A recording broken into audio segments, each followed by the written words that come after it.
2 a.m. net will begin in approximately 5 minutes. KC9UDX net control.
Good evening, this is KC9UDX. My name is Matt and I welcome you to the 2 a.m. net.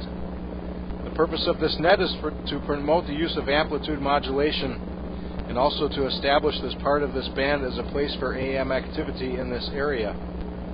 Everyone is invited to listen. Licensed amateurs who can do so legally are encouraged to check in. We listen in the AM mode and transmit in the AM mode where possible. If you cannot transmit in AM, we encourage you to listen in AM and transmit in FM. If you are transmitting in FM, please adjust your transmit frequency a couple kCs above or below from our receive frequency. This facilitates the use of slope detection, that is, demodulating your FM signal with our AM receivers.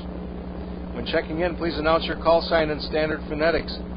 Again, this is KC9UDX. My name is Matt, and I will now begin accepting check-ins. Any stations wishing to check in, please come now.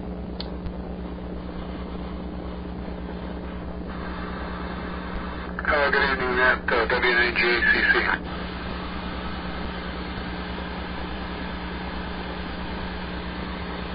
All right, recognizing Frank, W9JCC. Do we have anybody else?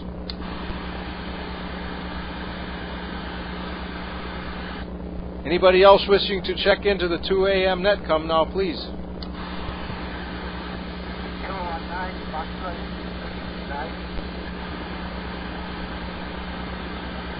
All right, and there we have Jerry, K9FI. And welcome to the net, Frank and Jerry. And do we have anybody else?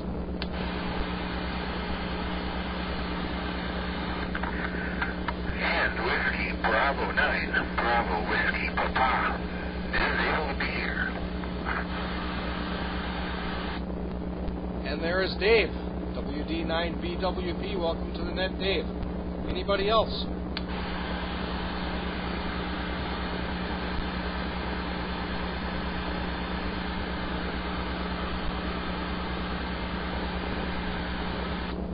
All right, hearing none, we will go to the top of the list. First, I guess I'll mention a few things. I did a bunch of cleaning in here on Saturday. I did not intend to, nor did I really need to do that. It was kind of a waste of time. There are other things I should have been doing. One of the things I set out to do was set up a computer on a cart and write a fancier program for what we're displaying on YouTube right now. But I neglected to do that. I came in here and I just started cleaning. And part of my cleaning, I noticed my Commodore PET sitting on the shelf, totally not working for the past year or two, and a disk drive that didn't work, and I thought these things don't belong here. But it doesn't help me in any way to get them out of the way. And for some reason I did what I shouldn't have done anyway, and I took everything off the shelf and I fixed the PET. It works flawlessly now, and I took the disk drive apart and lubed the motor, and now the disk drive works. So there are certainly things I should have been doing and could have been better spending my time on, but that's what I did. And also I've got a new mic stand in here, which helps greatly. I had a floor mic stand in here, and it was always in the way. It's bumping into the chair and just plain in the way. And I ordered a cheapy desktop mic stand. I don't even remember where I got it, but it was cheap. It is cheap, but it's sufficient, and that really helps in here a lot. One more thing, I discovered that my phone in here does not work anymore, and I don't know how long that's been going on. So that would possibly explain why Joe has not been here. And Joe, if you're watching on YouTube, I do apologize. I don't know when I'm going to be able to fix this. I have no idea what's actually wrong with it, and I don't know how I set it up in the first place. And I don't know that the instructions on how to do that are even available anymore, because the product that I'm using is now obsolete. If I had saved the instructions, I could probably start it over, but I unfortunately didn't. I relied on a website which is no longer there. So hopefully one of these days I'll look into that and see if I can get the phone working in here again. Otherwise, we'll go to the top of the list. Frank, W9JCC, welcome to the net. It's your turn on the 2 AM net. Go ahead from KC9UDX. Okay, thank you, Matt. KC9UDX in the net, W9JCC. Good evening to Jerry and Dave there.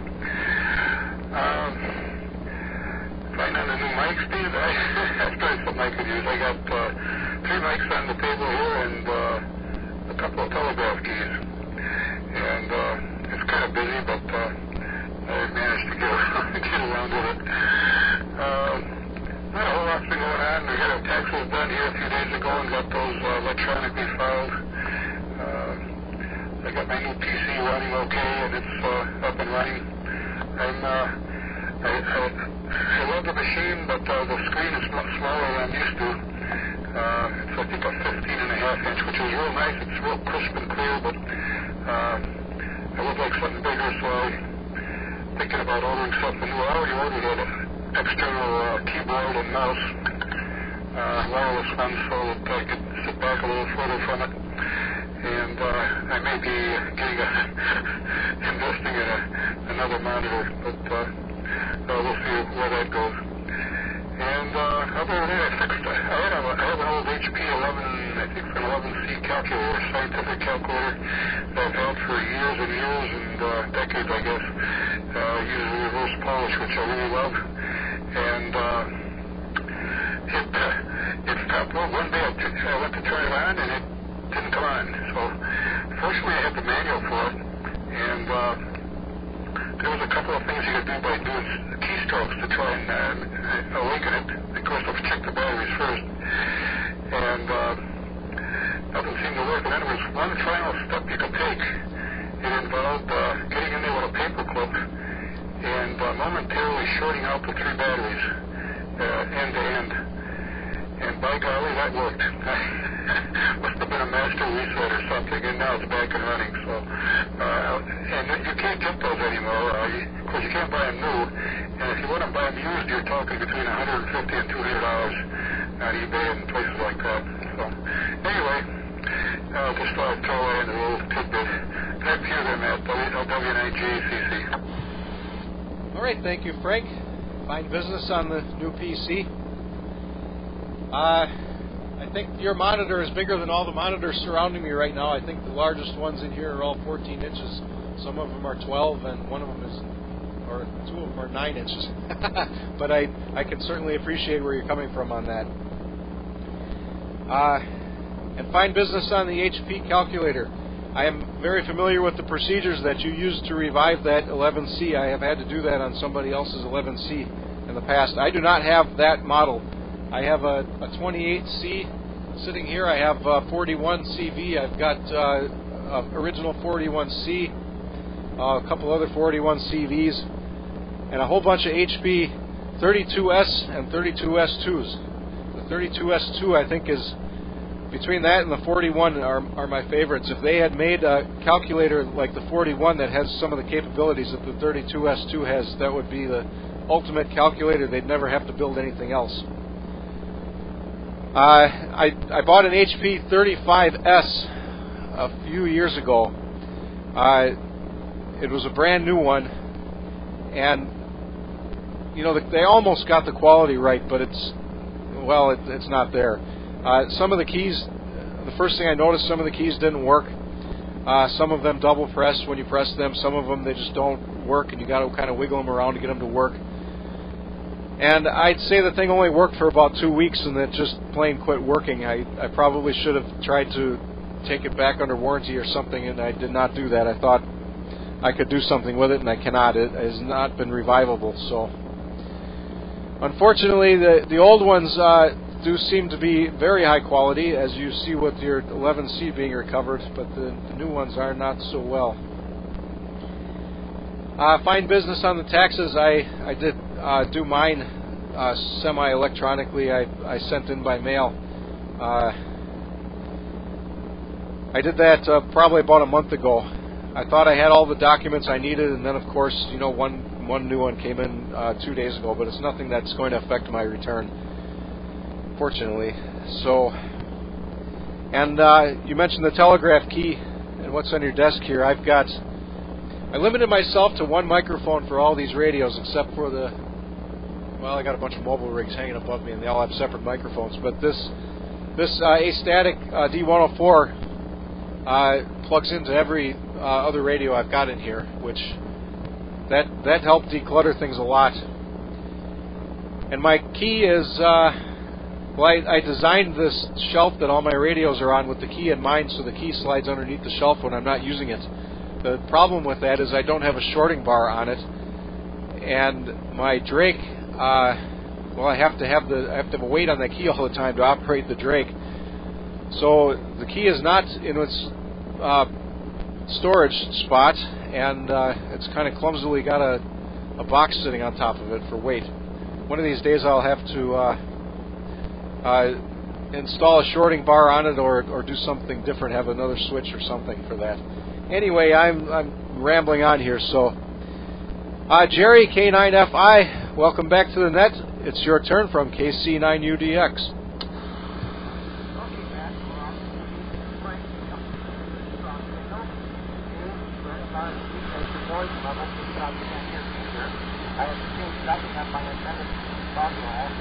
So hopefully you guys can hear me except me more than you do. But I haven't done nothing. And last time I've done all about using that. Because I was wrong. My lazy boy upstairs watching something important on TV. Probably something to be digested. But other than that, I was on the Silver Valley net. We have a group at the TV. And the Dean was on and Dad were on. We had a talk about satellites and all kinds of other stuff. It was fun, man. I know Jim was on it. Three of us at Knoxville with a class. But we had a nice group, and then they cut out about 7:30, so I started down here. Today when I was on the Knoxville, I remembered that we had a meeting tonight on the AM band, so I wanted to go check it on my box up there. So when I looked at it, I didn't see it. I thought it was a brain state. Otherwise, I haven't done a whole lot. So back to that.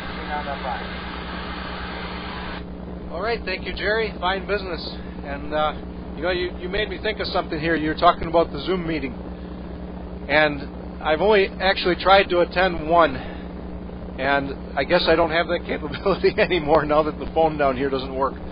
I was joining by phone instead of on the computer. It makes much more sense for me to do it that way. The problem with that is that everybody else on the meeting assumes that everybody else is using a computer, and so if your picture doesn't show up, they just assume you're not there. And the few times I tried to get a couple words in and talk, everybody ignored me. I think they just figured I was some random noise from somewhere else. I don't know. Oh boy, now I lost my train of thought here. Sorry about that. Well, I guess next we'll go to Dave, WD9BWP from KC9UDX. Okay, good evening, all. Yeah, I wasn't sure if I was going to be here tonight. MREC has started we're calling it a rookie net, for lack of a better term, for helping new people to get on the air. And unfortunately, I guess, or fortunately, we couldn't come up with a good time. It ends up being 8 o'clock Tuesdays. And the person that had previously agreed to sharing in net control duties for a while decided he didn't want to, after all. Won't get into why. And so I wasn't sure if I was going to be able to make it tonight or not. But the other Dave, as we refer to each other, is running the net. So luckily I've got a radio. I can actually hear both sides. And speaking of hearing, as usual, I can't hear Jerry, so I rely on YouTube for that. And thank you for doing that, Dan. It still, it dazzles people when I announce this on other nets, and it's like, yeah, if you keep checking out on YouTube, and it's like, wow, I didn't know you could do that. Wow, that's neat. Nobody else has tried, though, so see, you're light years beyond most all of them. HP calculators, yeah, I've got an 11 also. That's now my decent calculator.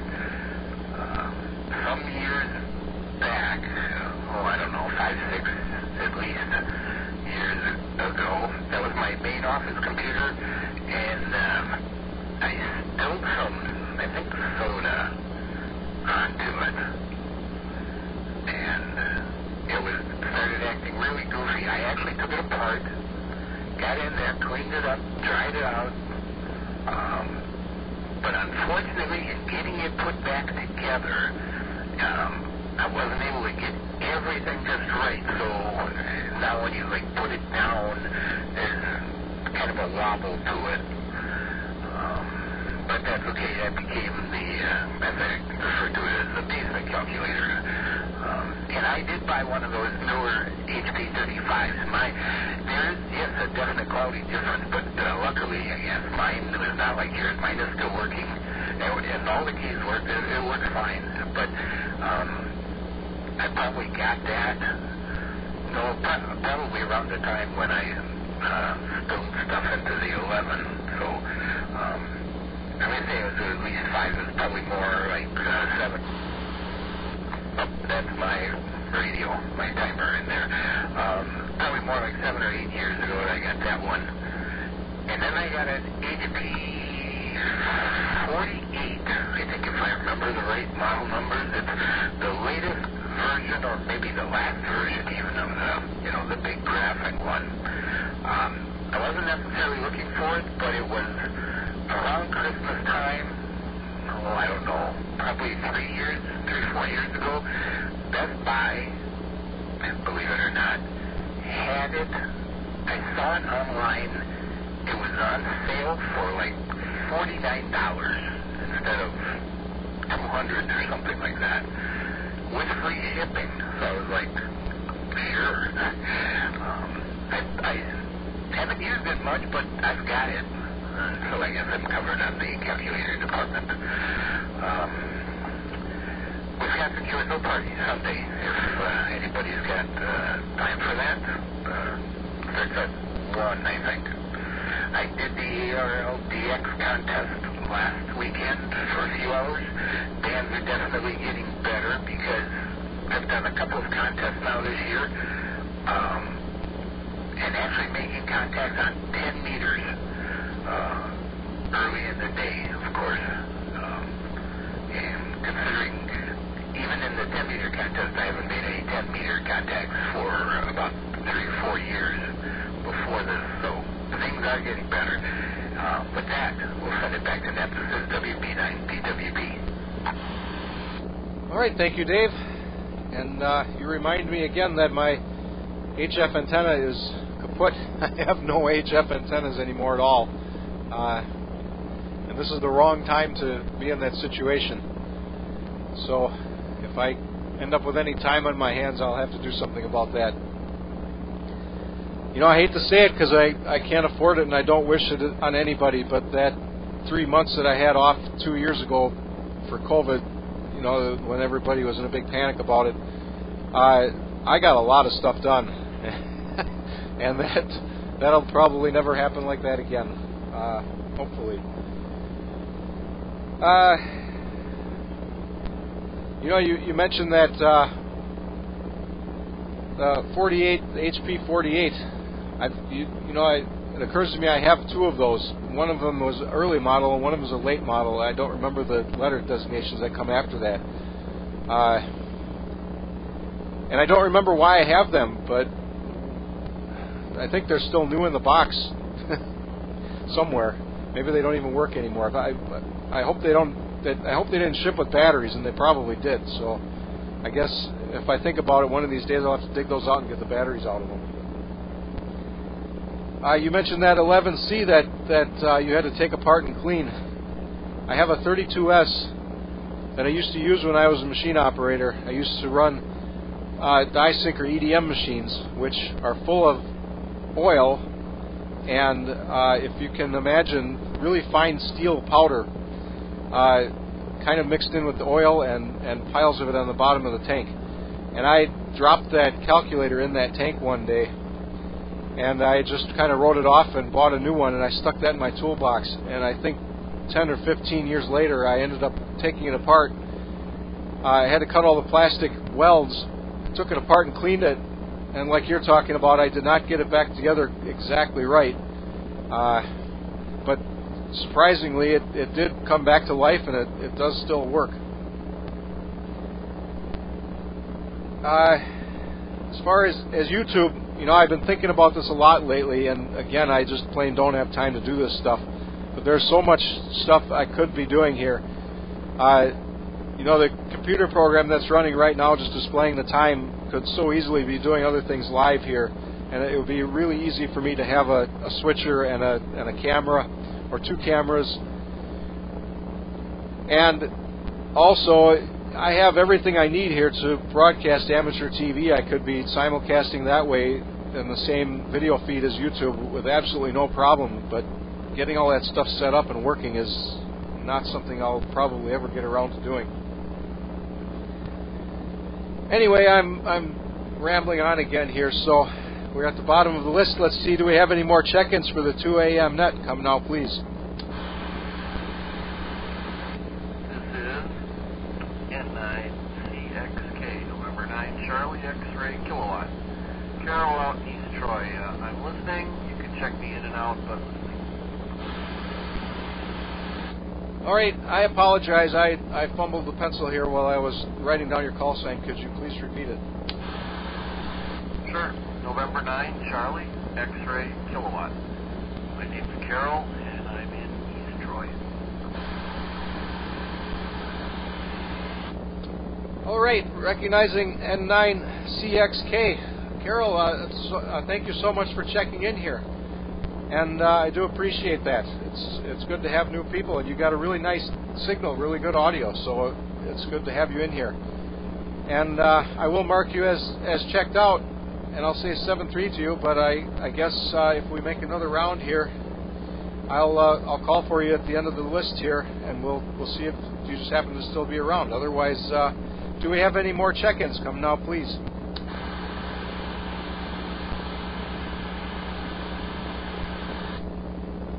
All right, with that, we'll go to the top of the list.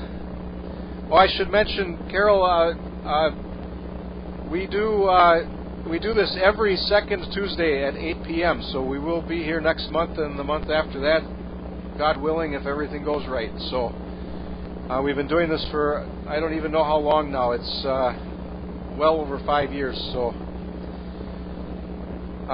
if you decide to, we'll be here. And then, like I said, we'll go back to the top of the list. Frank W9JCC from KC9UDX. Okay, KC9UDX in the net, W9JCC, and good evening to Carol. Yeah, Carol's a familiar station from the 10-meter, Friday night 10-meter net.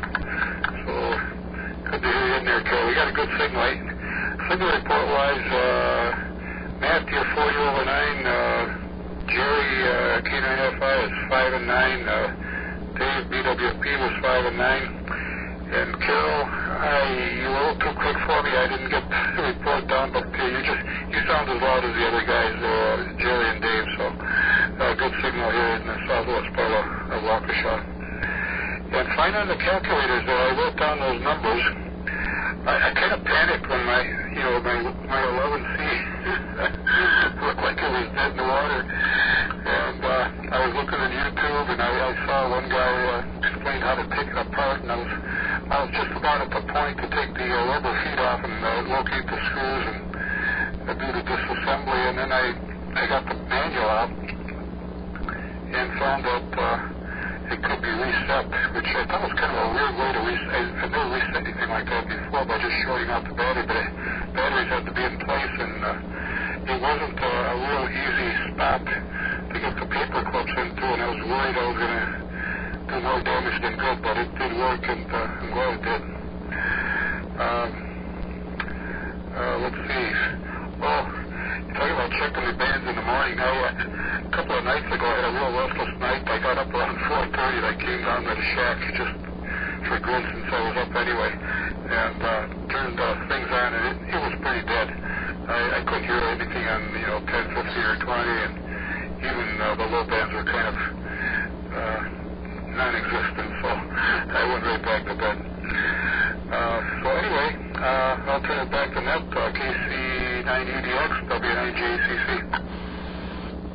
right, thank you, Frank. And I was going to mention before, the reason that you have to do that with the HP11 is that when you turn it off, it's never really off. There's always a program running to check the key press to turn it back on. And once you do that, it executes the larger program to do the actual calculator stuff. It's pretty fascinating how that works. It goes into a low power mode when you turn it off, but it does not actually turn off. That program is always running. And the reason that you had to do what you did is because the program crashed and corrupted something that caused the program to crash when the batteries were reinstalled. You know, the program stops running when the batteries are out, but it starts running back up again when the batteries are in.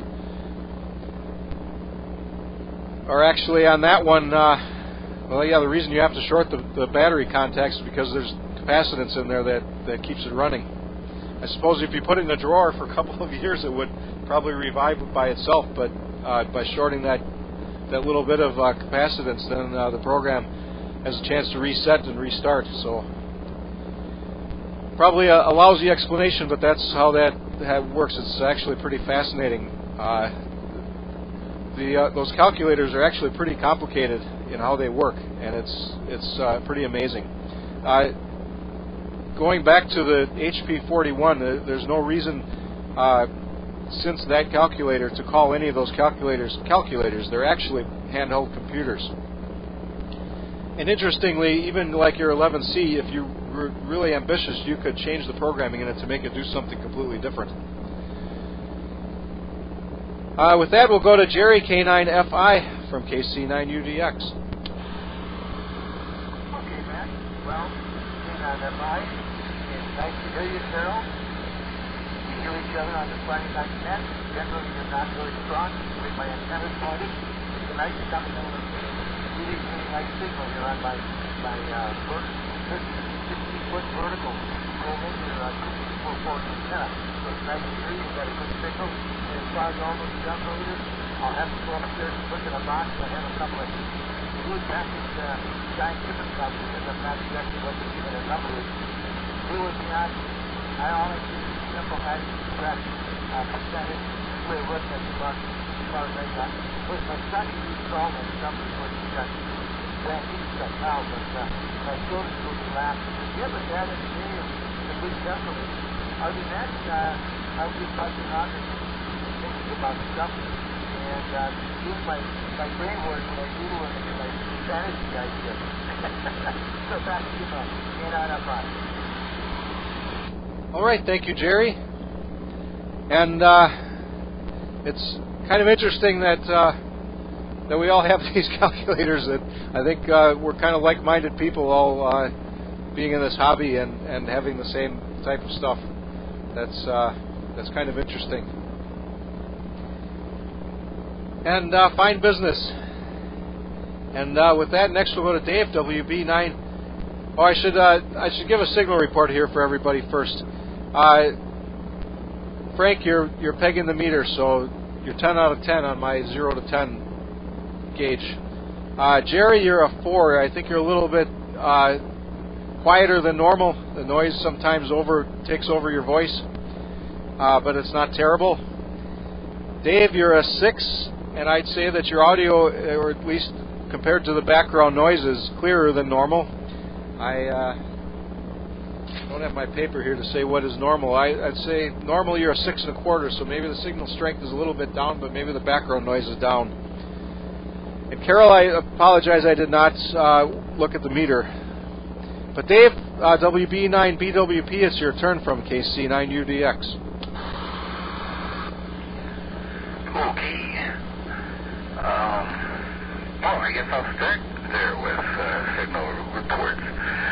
Frank and Matt are about the same signal strength. Frank's audio probably is a little louder, but on the meter here it says about a F7, but quite copyable. Jerry, of course, as I said, is not there.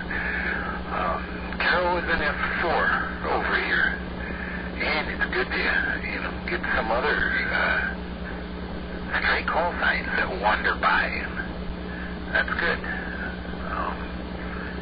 depending on when we finish here and how long the other one goes, I told Dave I'd maybe check in over there and I'll make mention of the net. Yeah, we started that to try to help get new people on. We did a special event for the club anniversary at the end of January out at HRO in the store. And there was one guy that stopped by, talked to us, said he had his license for 2 years, and he hasn't been on the air. And I said, I was operating at the time, and I said, well, come here, you want to get on the radio here, make some contacts? He was like, no, I can't do that. So I guess what we're trying to do is help people get past the I'm afraid to talk stage. That always reminds me, I don't know if I ever told that story here, some years back when I still had a real job.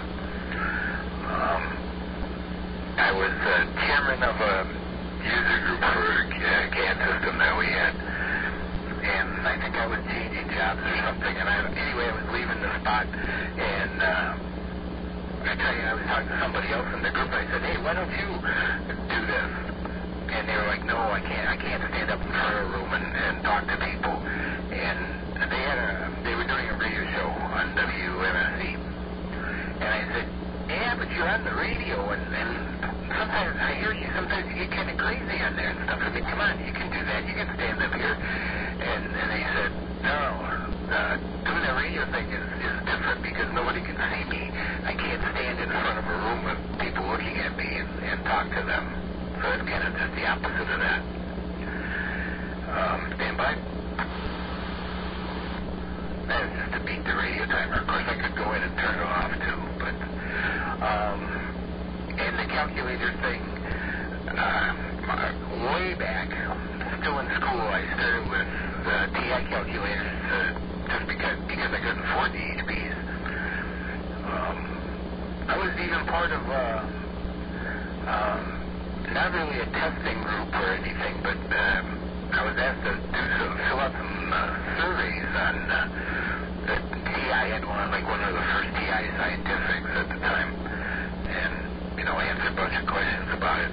But I remember when I was going to MSOE, just because of where I was, when I was doing it, I had to take a slide rule class, and that was the last time that they ran that class. And one of the guys that was part of our group that we all kind of hung out together, he had a friend that always liked to go out and buy whatever the hot new thing was. And this guy had bought the original HP 35 back in the 70s. And he didn't need it. He didn't even know how to use it, so he gave it to this other guy that I was going to school with. Here, you're going to college, you need that. And so anyway, we all sit in the back row in class, and we worked out all the slide rule problems on the HP 35 calculator. We wrote down the answers to 6 decimal places, and the teacher knew what we were doing. He was like, yeah, fine, I don't care. Anyway, that's a good spot, I guess. We'll send it back to that. This is BWP. All right, thank you, Dave. And that story reminds me of something I did. When I was going to tech school, I had a class on transistor amplifiers. And I'll never forget this. The teacher had one diagram for an H-bias transistor amplifier, and you had to, he'd put a couple numbers on it, and you'd have to calculate the whole works. And it would take a couple of sheets of paper and quite a bit of time to do that, but I wrote a single program on my HP 32 to run the entire works. I would just punch in the numbers that he wrote down, and I would have all the answers, within 30 seconds, and the teacher was not happy not happy with me for doing that. The thing is, not only did I get the answers, but I had the program step through all of the calculations so that I could write it down and make it look like I did all the work, but I wouldn't have to do the work. So, yeah, he did not appreciate that, but That was a long time ago, I guess. And next, Carol, if you're still with us and if you'd like to take a turn, I'll let you go ahead. N9CXK from KC9UDX. KC9UDX and the net, N9CXK. Okay, well here you can get your signal check on me. And I'm not really sure, I guess I'm running about 20 watts or so. Radio has a power setting, it says keep it down low, so kind of adjusted it to where they wanted it. I've been listening to you guys for a while on my TR9000 and my TR9130, but they don't do AM, so they have to just tune in with the RIT, which is generally okay, but I forget who it is. But well, you got a radio that really zips all around, and it must be an older radio with the crystal oven that kind of kicks in every so often, because it'll slide way low and then come back up, and that's a little hard to deal with when you're listening to AM on sideband position. So, other than that, yeah, calculators, I guess. I remember my dad, we had to go to Lafayette Radio and get a Unitrex calculator right when they were really new. That was a reverse Polish one. I used that for several years at school. I never used calculators all that much in college. I guess I just did a lot by longhand. We learned how to use the slide rule, but I didn't do much of that either. So I don't know. We ended up doing a lot of computer programming with the IBM punch cards and stuff. That was a lot of fun. You always we're at the beholden of the guys who took the cards at the window and stuck them in the computer so they could crank them out for the next day. I don't know. I calculate stuff every day, but generally I get by with a real basic kind of calculator like in your phone, and that's good enough. Just close enough. Because the way it is, the power company, close enough, that's okay. So, this is very nice. Yeah, it's kind of surprising and kind of disheartening that we can talk to each other so easily on 2 meters, not 10 meters. It's such a struggle. My antenna isn't as good as they used to be. It's really a struggle from out here. And I remember the days of CB and, man, talking from here in Milwaukee was nothing.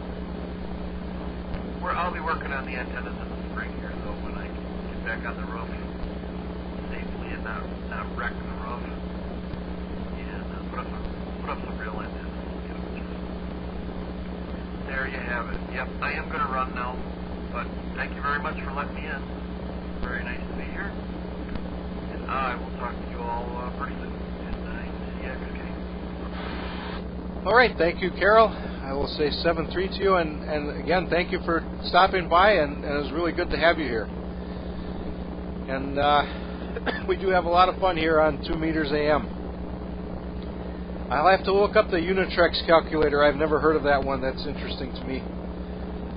Your signal, I have a 0 to 10 scale. You're a 6, and perfectly clear audio. It's very good signal, I would say. I'm just outside the city of Waukesha, outside the southwest corner, so I'm not terribly far from you, but it's not that close either, I guess. I'm running about 7 watts, and I must be the guy that drifts a little bit because, yeah, I'm running a crystal. And I'll tell you, it's got to be better this way than the way it used to be, because I used to run a VFO, which is all tubes, and I know that drifts up and down quite a bit. My radio is a Gonset Communicator 4, and I've got a long story about this radio, but I guess I'll save that for another time. And with that, we're at the bottom of the list. Do we have any last-minute check-ins for the 2 a.m. net? Come now, please.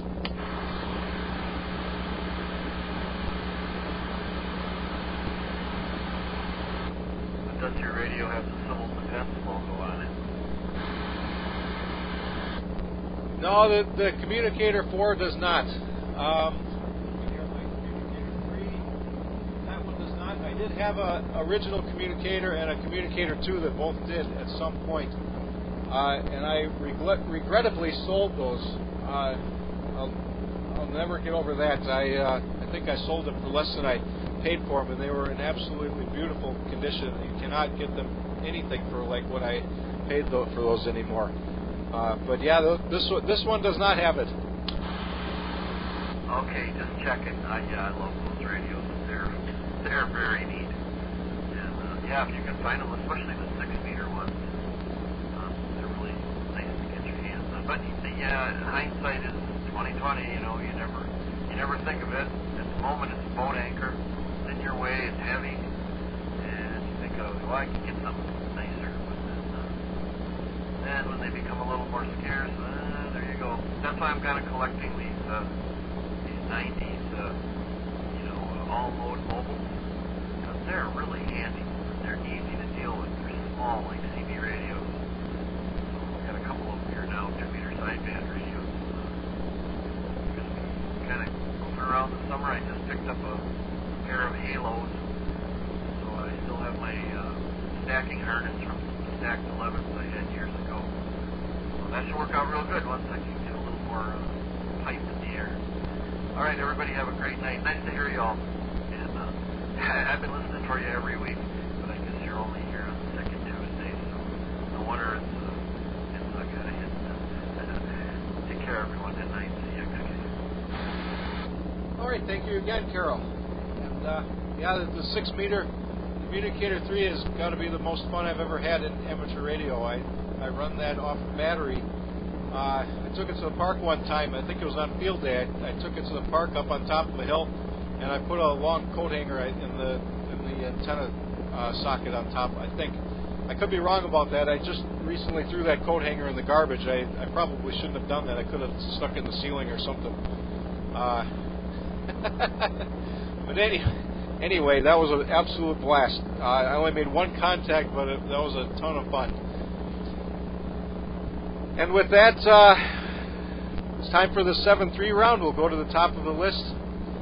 And we're not in a terrible hurry, so go ahead and talk. But this is the 7-3 round. And it's your turn, Frank, W9JCC from KC9UDX. Okay, KC9UDX, W9JCC. Very good, all the way around. And looked up the HP32SII, I think, scientific calculator.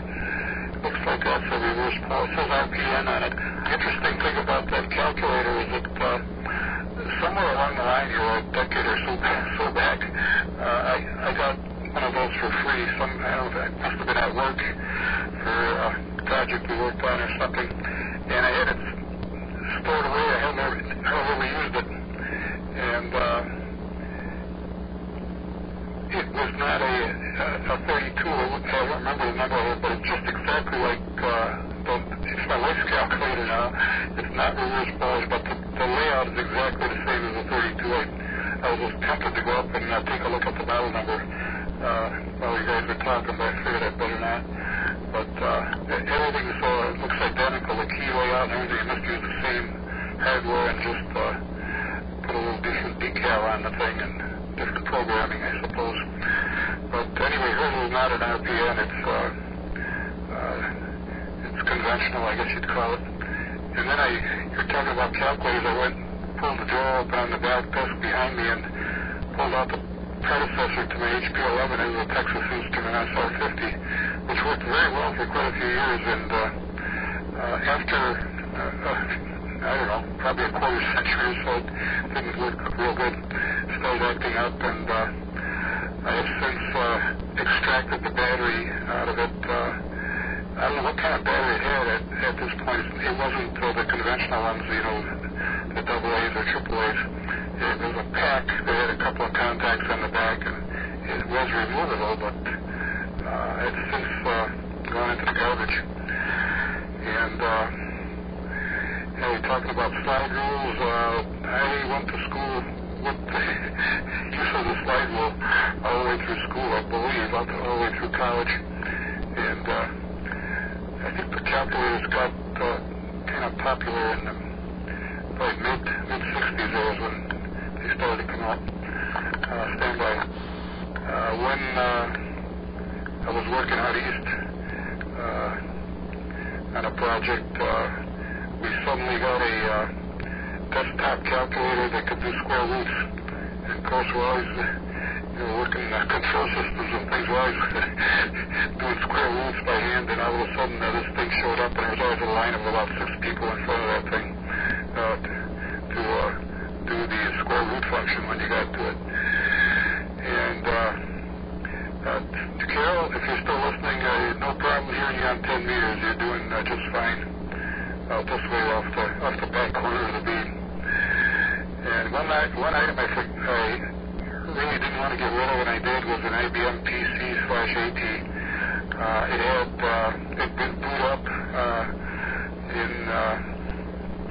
in the operating system, and it had 4 or 5 games on it from that era. And the grandkids used to play with that when they were young. And I got rid of it, and I kind of slowly did ever since. I got rid of that along with about 3 or 4 other computers that were out of date. Anyway, 73 is everybody good hearing everybody tonight, and we'll turn it back on that W9JACC. All right, thank you, Frank. And that HP 32S2 is absolutely worth its weight in gold. HP really did it right on that one. They got everything right. That calculator just does everything useful that you could possibly want to do with a calculator. The only thing I don't like about it is with the HP 41 you can plug in accessories, and that you can't do that on the 32S2. It will not print either. And yeah, there was a whole series of calculators that had that exact same case, same keyboard, same display, same processor, and just different programming. And that PCAT would be worth quite a few bucks now. That's really collectible. You know, I just happened to look the other day at the prices of some of the computers that I have, and it's just astonishing how valuable these things have become. None of mine are in really good condition, but they do work. And hopefully don't get to the point where I have to sell them, but if I do, I guess I'd probably recover quite a bit of cash. And next, Jerry, it's your turn on the 7-3 round K9FI from KC9UDX. Well, I'm glad I remembered this time, and I don't know what to do about any of the hand calculators. I will have to go dig in my treasure chest upstairs and discover something that I might have gotten rid of. But I don't need one of those. I got a simple little one here. It's sharp, minor simple stuff. You know, I used to work at the calculator all the time. Brag with stuff, airflow, compensating temperature variation and moisture. We were measuring on the cylinder head. But anyhow, that was nothing like it here. It's very simple, but it had a lot of big numbers. In fact, before they did, I had a percentage. I knew the basic number that I got off the floor base, CFM number, and then I had a lot of combinations of numbers that were 4 numbers long, 4 digits. The number I had a calculator now multiplying together, so I could, every time I did one, I found the end result. So when I ended up having a sheet after a while with about 40 different calculations of pressure and temperature coefficients, and those barometric readings, and I could actually look at my chart. I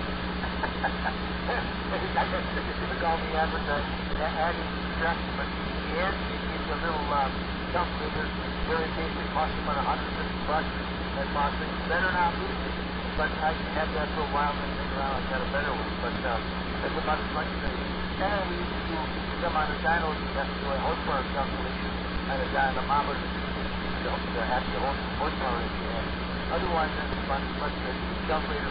Now I suffer some some of the triangle theories, because all I said is suffer lengths and things, but in degrees, but not much. And now, like I use, so kind of length and not too involved. But That's about as far as I got. So anyhow, guys, now that board step, my favorite simple little life on planet calculator. I'll listen for you next Thursday. Next second Thursday of the month, and hopefully one of these days I might surprise you and see how much you work with. Must be to add another input section. I've got my aluminum tube in. I got my old hang glider here. I've been to raise the antenna up another 10 feet, and that will make the hilt of the really adjacent to my antenna a lot less. So that's not bad. Thank you, Jack and Dave. Thank you for reminding me of the meeting tonight. Otherwise, like I said, I could go into my city. So thank you, man. It's good to see everybody staying on that line. All right, thank you, Jerry. And I don't think you're ever boring here. You can talk about this stuff all you want, and we definitely appreciate it. I certainly find everything you say interesting. And I'll tell you what, I'm not allowed to say any details, but I spend a lot of time around those dynamometers these days with the brand new engines, and it's a pretty I guess I don't know what the right adjective here is, but the new engines have a pretty astonishing or amazing sound. Nothing like it. I think you'd really appreciate that. But anyway, next, Dave, it's your turn on the 7-3 round WB9 BWP from KC9UDX. Okay, well, 73 to everyone that's here this evening. And come on, hymns are never boring, right? I'll say for this rookie net thing that we've been doing, 1 week I had everybody, new people and old-timer types that checked in, tell us how you got started and all that. And some years back, during one of my stints as president of the club, we couldn't come up with something for a program for 1 month, and so went around the room, tell us how you got started and all that. And then the Warren story came in. Warren made lists of everybody, and everything he did and all that stuff. And after that meeting, he came up to me and said, "Wow, I never knew that about most of these people." So, him have plenty of stories, including me, and I've told enough here tonight. So 73 to all, and see you next month over here, and some of those other guys maybe Friday night. This is WP9 BWP. All right, thank you, Dave. And thank you for bringing up Warren. I don't think we'll ever forget him and his lists and his databases. That's very, very unforgettable. He always had, lists of everything about everybody, and he always had ways to access that information quickly. And I guess we're at the end of the list. And I will say that I do have to run here now. I guess the time's been running here and I wasn't paying attention. But this concludes the 2 a.m. net. Feel free to write you on this frequency after my transmission. We'll meet again on... Oh boy, I put my new computer cart in front of the whiteboard with the calendar. Stand by. All right, we will meet again on the 12th of April. Until then, this is KC9UDX 7-3, and good night.